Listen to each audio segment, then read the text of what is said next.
2019, a private jet touches down in San Jose, California.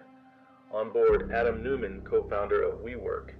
He's carrying cash, tequila, and reportedly traces of marijuana smoked mid-flight. Back in New York, 2,400 WeWork employees are being laid off. The company that once claimed to change the way we work is rapidly unraveling. This is the story of how this man made $1.7 billion by building a dream and letting it collapse.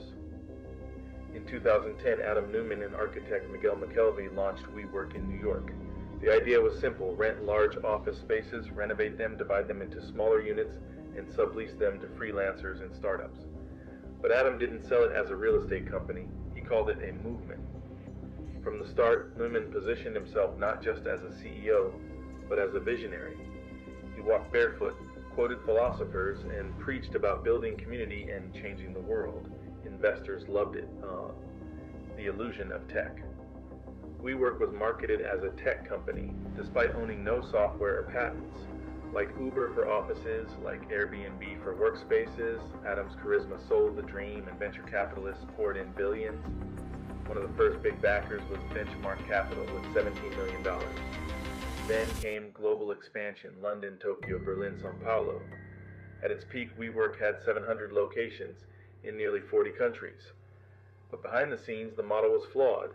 Renting and renovating buildings was expensive, and revenue didn't cover the cost. In 2018 alone, WeWork lost $1.6 billion. Neumann didn't slow down. He called it investment in the future. Inside WeWork, Adam's status was almost cult-like. Employees stood and applauded after speeches. No one questioned his decisions. He even launched side projects: We Live, co-living apartments, We Grow, a private school, and more.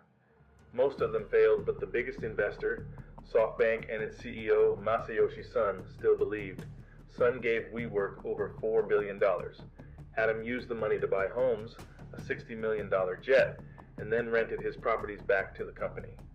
A clear conflict of interest, but no one stopped him.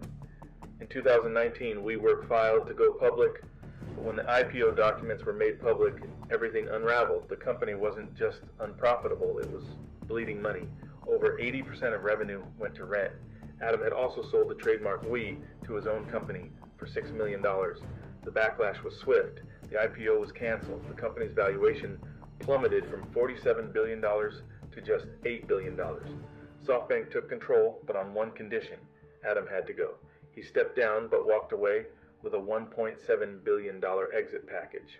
Thousands of employees were laid off, projects were shut down, global expansion was halted, and in 2023, WeWork, once a $47 billion startup, filed for bankruptcy.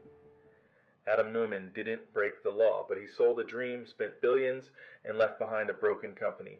He called it vision. The world now calls it one of the biggest startup failures in history.